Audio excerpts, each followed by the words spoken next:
Musulmonlarning imomi Ja'far ibn Muhammad ibn Ali ibn Husayn ibn Ali ibn Abi Talib roziyallohu anhu. Ja'far as-Sodiq. Bu kishi mana shu laqabi bilan tarixda qolgan.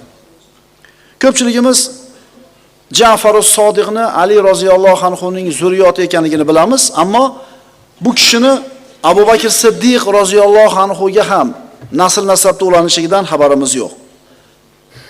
Ja'far as-Sodiq Abu Bakr Siddiq roziyallohu anhuga ikki tomondan o'g'il bo'ladi. U kishi aytadi, men Abu Bakr Siddiqga ikki tarafdan o'g'il bo'laman. U kishining onasi Ummu Farwa bintul Qosim ibn Muhammad ibn Abu Bakr Siddiq.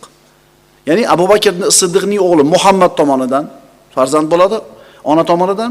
Endi onasining onasi Asmo bint Abdurrahman ibn Abu Bakr Siddiq. Abu Bakr Siddiqning o'g'li Abdurrahmon tomonidan ham, demak, ikki tomonlama Abu Bakr Siddiqga o'g'il bo'ladi. Bunga yana Ali ibn Abi Talibning zurriyoti ekanligini ham qo'shib qo'ying. Albatta nasl nasab birodarlar hech qanday gap so'z sig'maydi.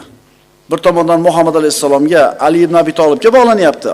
Fatima Zahro Ali ibn Abi Talib, bu tomondan Abu Bakr Siddiq roziyallohu anhuga. Nasl nasab ukalar turmush qurishlikdagi iymondan keyin birinchi qaraladigan punkti